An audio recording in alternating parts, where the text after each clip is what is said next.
Bapak ya. Tahu dia perut saya gede mungkin. Kursi biar enak ini. Biar kelihatan dari belakang.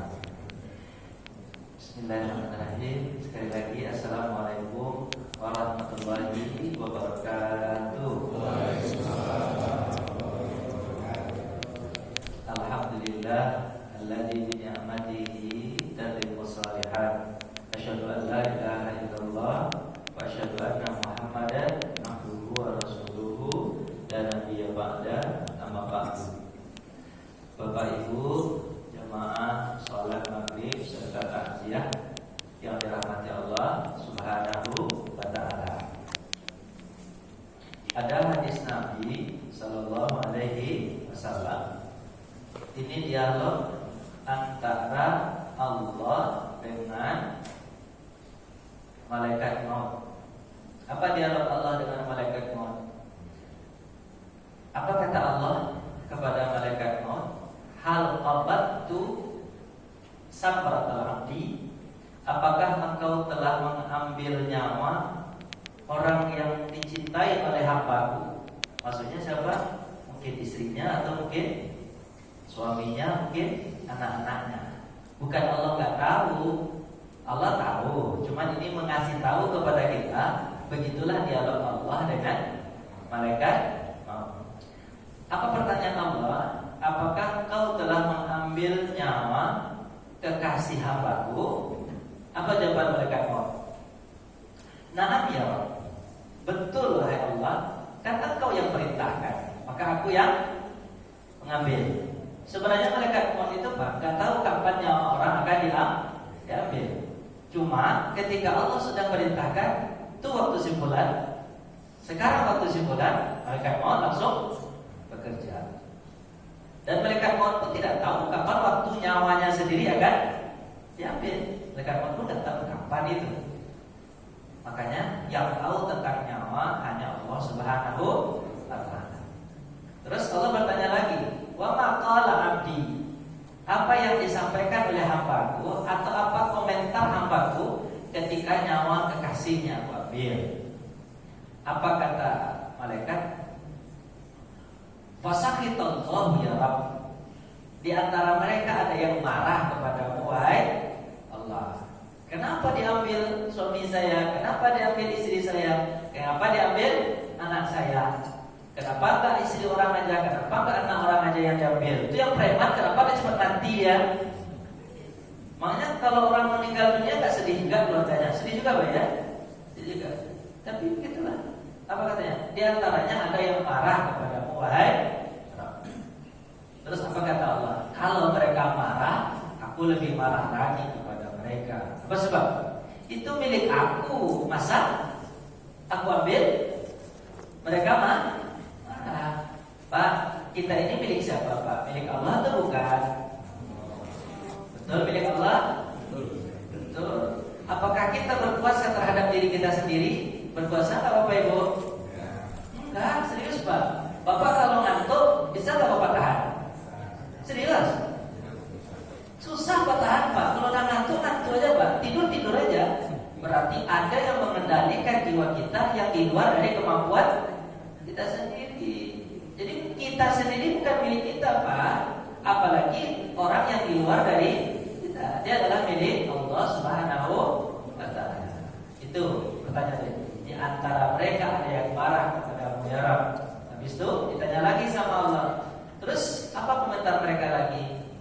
Ada sebagian mereka mengatakan waradiyallahu ya Rabb. Di antara mereka ada yang redha kepada wahai Rabb. Apa kata Allah? Kalau mereka redha kepadaku, aku pun redha kepada mereka. Jadi di antara mereka hamidakallahu ya Rabb, tetap mereka memujimu wahai Rabb, walaupun kekasih hatinya kau ambil. Karena mereka tahu bahwa semuanya adalah darimu dan akan kembali kepadamu. Itu mereka tetap memujimu wahai Rabb. Apa kata Allah? Untuk orang yang memujiku, ubunullahu lahu baitan fil jannah. Tolong bangunkan untuknya istana di surga. Untuk siapa? Untuk orang yang ridho terhadap kekasih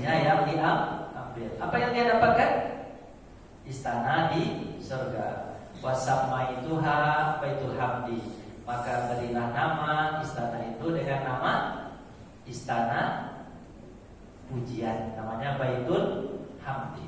Jadi orang yang sabar ketika keluarganya meninggal dunia, dia akan dapat istana di surga. Nama istananya Baitul Hamdi. Walaupun dia masih di dunia, tapi istananya sudah menunggu. Begitu Pak ya?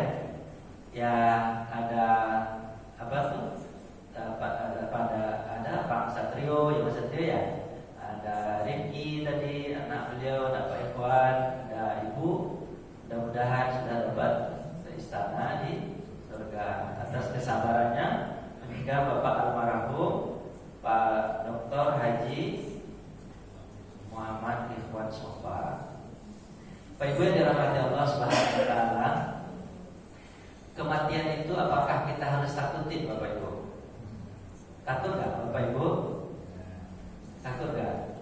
Saya termasuk orang-orang yang baru saja merasakan merasakan sedih ditinggal oleh ayah saya. Ayah saya itu meninggal tanggal 17 Ramadan hari Jumat. Saya sering komunikasi sama Pak Ikhwan tuh di Bekasi karena beliau kan dokter Pak ya. Pak Ikhwan ini kan dokter iya juga, ustadz iya juga, ketua DKM iya juga, apa lagi tuh Pak? Banyak sekali itu jabatan beliau, ya kan? Terus saya komunikasi, Pak, ayah saya nih sakit Pak. Jadi saya disuruh untuk ini kepada itu ketika saya ke sini itu disuruh untuk mengisi tausiah buka bersama di keluarga besar beliau. Saya sudah nyampe ke sini. Ayah saya sakit, habis itu saya nyampe ke sini untuk ngisi rencana. Habis itu siangnya ayah telepon lagi. Orang keluarga telepon lagi, ayah sakit parah, balik pulang lagi. Saya telepon Pak Evan. Pak, saya nggak bisa ngisi ternyata. Saya sudah nyampe di Jakarta Pak, cuma saya harus balik lagi. Orang tua saya lagi sesak lagi Pak. Saya pulang. Apa kata beliau? Ustaz, kalau gitu bawa ayah Ustaz ke rumah sakit. Kata keluarga, gak usah bawa ke rumah sakit. Kata keluarga, karena gak mungkin lagi gitu. Bahasanya gak mungkin lagi percuma. Tapi Pak dokter nyaranin bawa aja Ustaz, ini kan ikhtiar manusiawi kita. Akhirnya karena saran beliau, saya telepon pihak rumah sakit untuk ngantaran bulan ke rumah. Habis itu ayah dibawa ke rumah sakit, memang sebentar teman Pak, paling 2 jam. Saya udah sampai di rumah, udah ketemu sama ayah. Saya ketemu cuma 1 jam dengan ayah meninggal dunia. Itu atas saran beliau. Banyak sekali dialog saya dengan beliau, dengan Pak dokter ini tentang kematian. Pak dokter, kematian itu apa sih Pak dokter? Kata saya kan. Oh, dia jelasin semuanya tentang kematian itu kepada saya.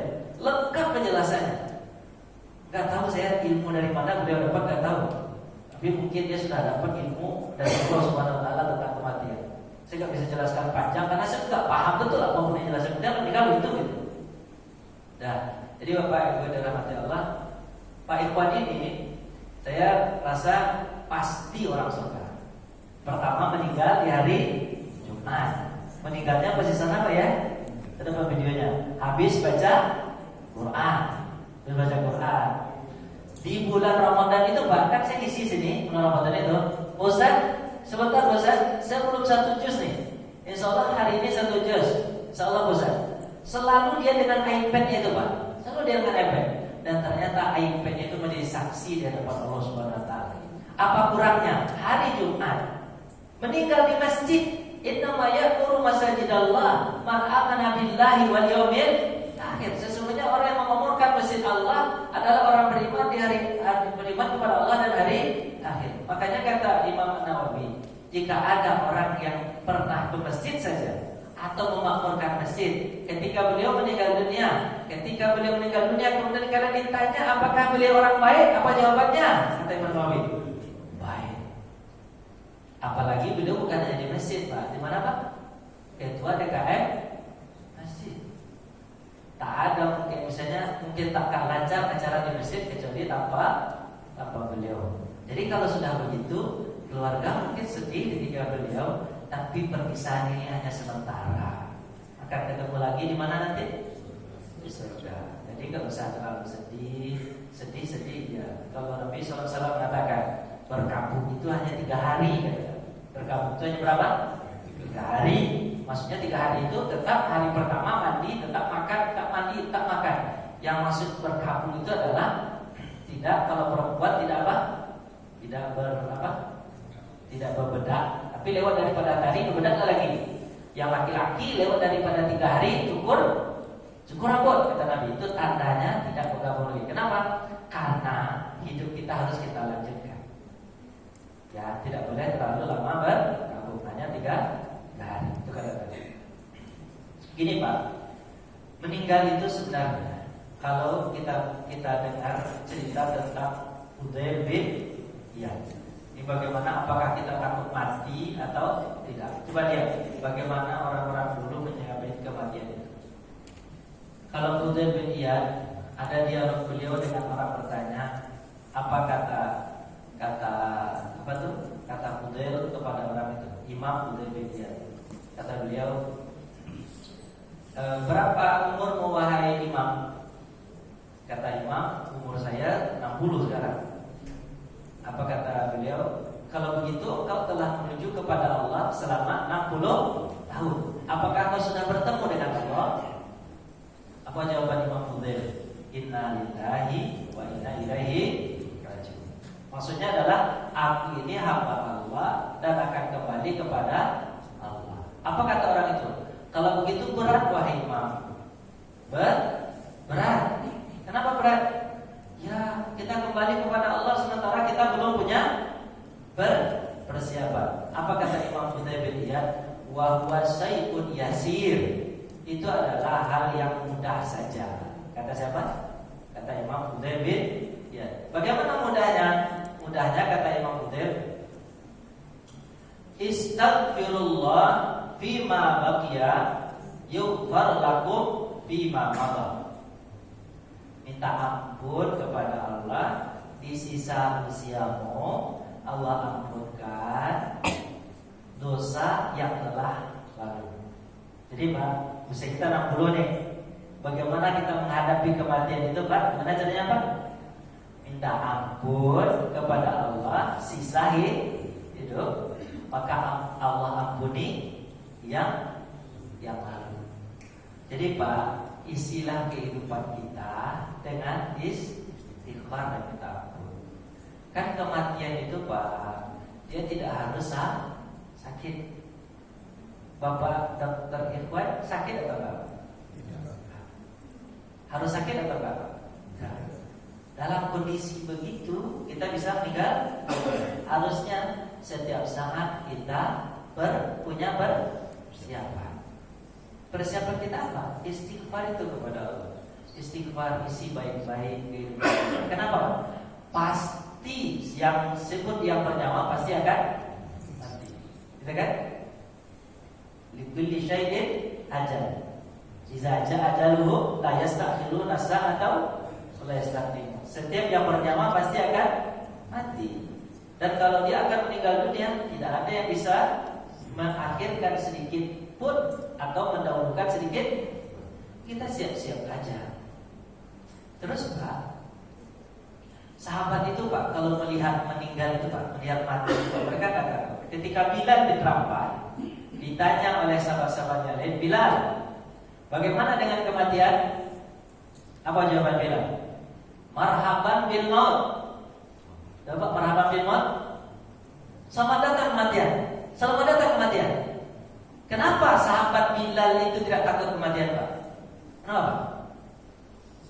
Karena sahabat itu tahu, karena hari-harinya itu sudah taat kepada Allah.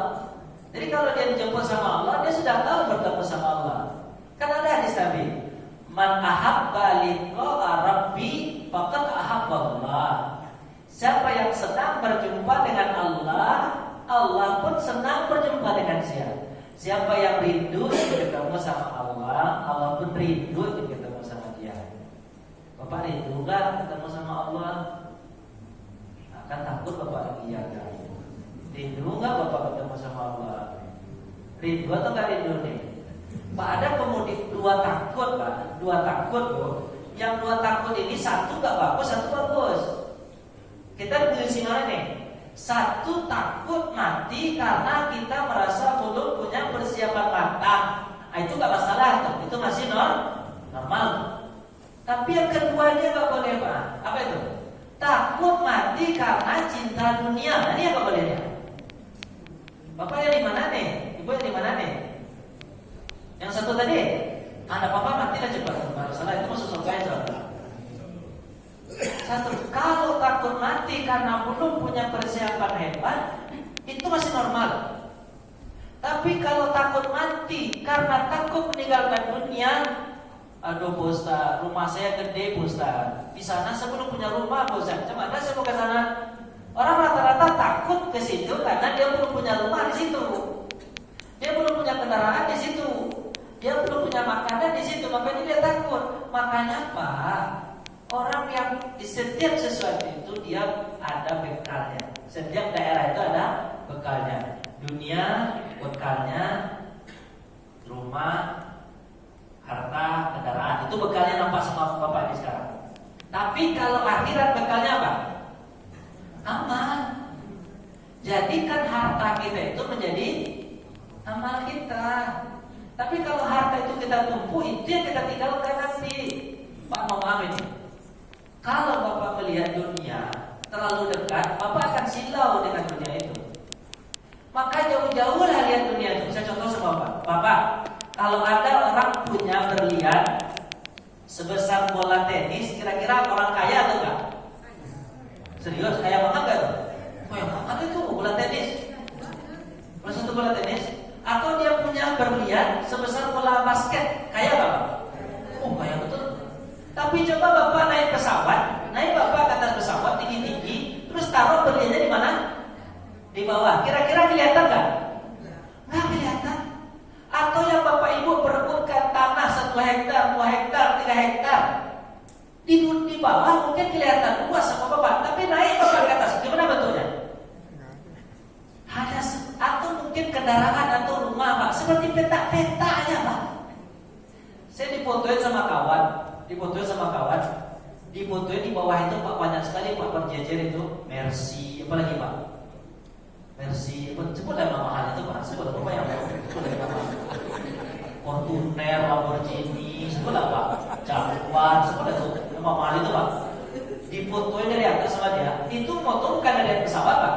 Itu memoto dari atas dari gedung lantai 25. Jadi fotonya ke bawah Pak. Nah, kayak mainan ya kata kita. Oh betul seperti mainan Pak. Maka makin tinggi Bapak ketemu sama Allah, maka tak akan silau Bapak terhadap dunia ini. Tapi kalau terlalu mendekat Bapak dengan Allah, berat Bapak akan meninggalkan dunia ini. Makanya kalau berat Bapak meninggalkan dunia ini, inilah penyakit hubud dunia wa karahiyatul maut, cinta dunia dan takut mati. Sahabat tak ada yang takut mati. Apa kata Bilal? Bagaimana pendapatmu tentang kematian Bilal? Apa jawab Bilal? Marhaban bil maut. Selamat datang kematian. Aku ingin ketemu sama Allah. Gitu. Man ahabba liqa'a rabbi faqad ahabba Allahu liqa'ahu. Siapa yang cinta bertemu sama Allah, Allah cinta bertemu sama.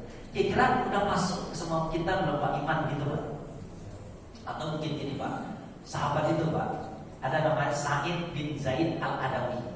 Beliau memang gak terkenal betul, tapi beliau salah satu orang yang dijamin masuk 10 orang yang dijamin masuk surga. Beliau di nomor 10-nya Pak. Coba tebakan, Abu Bakar, Umar, Utsman, Ali, Thalhah, Zubair, Abdurrahman bin Auf, Sa'ad bin Waqqas, Abu Ubaidah Jarrah. Dia terakhir Pak, Sa'id bin Zaid Al-Adawi, iparnya Umar bin Khattab. Ipar Pak. Karena adik Umar itu namanya Fatimah binti Khattab, nikah sama Zaid bin Zaid Al-Adawi, iparnya Umar. Beliau menceritakan tentang perang Yarmuk. Perang Yarmuk itu pada masa Umar bin Khattab. Dan meninggal Nabi itu. Nabi dah meninggal. Yarmuk itu berperang dengan orang Romawi Pak, di daerah Syam. Syam itu Palestina, Yordania, Lebanon, Syria. Itu lah namanya perang Yarmuk. Panglima perangnya ketika itu Abu Ubaidah Al-Jarrah, wakilnya adalah Khalid bin Walid. Tapi yang memegang strategi adalah Khalid bin Walid. Jumlah pasukan musyrikin ketika itu 300.000 orang. Berapa?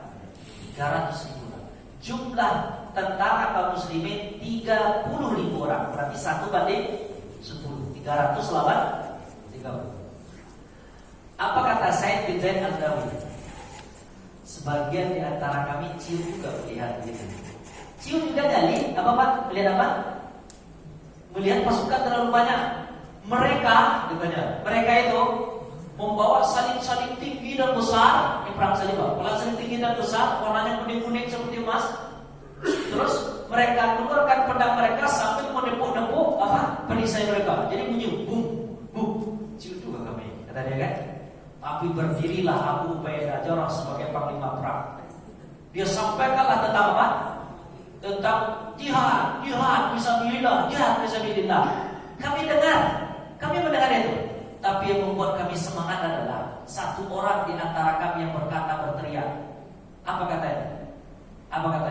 Aku melihat di pasukan itu sudah menunggu surga dan bidadarinya. Aku mau ke sana. Kalian mau ikut gak? Kata dia.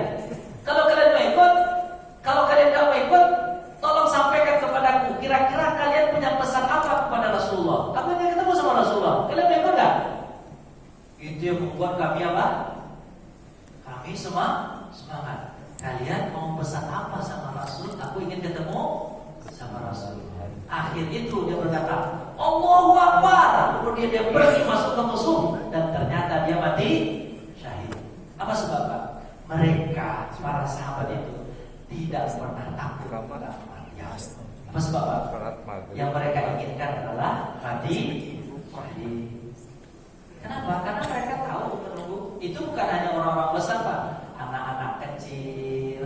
Coba lihat Abdullah bin Umar, Abdullah bin Abbas. Jumlah mereka kecil-kecil Pak, tapi di perang Uhud mereka ikut perang.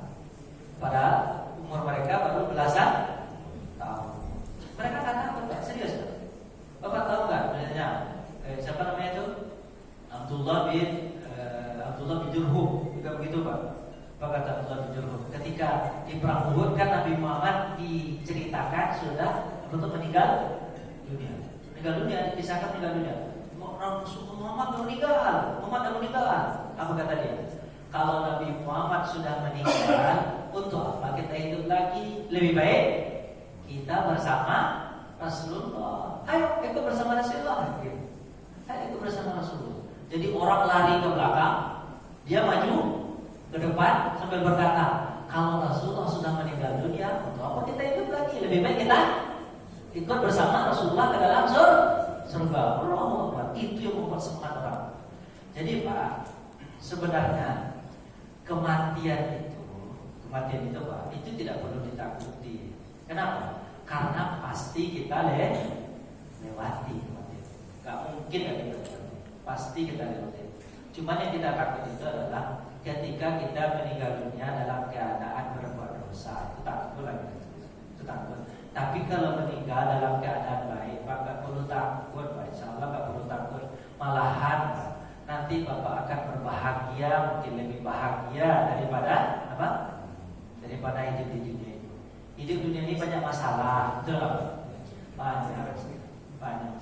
Karena makanya Nabi SAW nanti di akhir zaman nanti ada orang ketika melihat kuburan, dia melihat kuburan nih, aduh, indahnya kalau aku yang berada di dalam bersama dia. Apa sebab? Karena sakit banyak ada masalah. Jadi Bapak Ibu benar. Tapi kalau udah meninggal ada masalah lagi kan? Kalau ada iman ada masalah. Dia tidak senyum-senyum aja di hadapan Allah. Yang bermasalah itu kalau tidak ada iman. Kalau tidak ada iman dia banyak masalahnya. Banyak masalah. Jadi yang kita takutkan itu begitulah. Yang kita takutkan jangan sampai kita mati dalam keadaan husnul khatimah. Kita inginkan kita meninggal dalam keadaan husnul khatimah. Insya Allah nih dari Pak Irwan kita melihat luar biasa kan. Semua kita bersaksikan dia orang baik kan? Saksi dia pasti orang baik. Pak Irwan orang baik. Apa?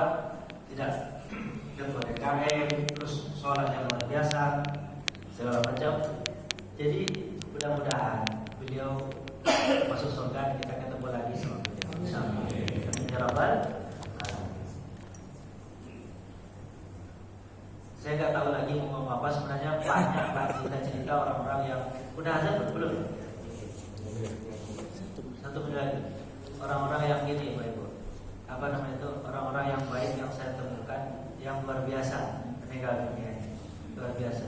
Dia gimana? Orang-orang yang baik itu. Dan jadi saya ada ketua ini juga Pak, ketua DKM juga di Tanah Abang. Saya di Tanah Abang. Jadi ketika beliau meninggal itu ramai sekali orang datang.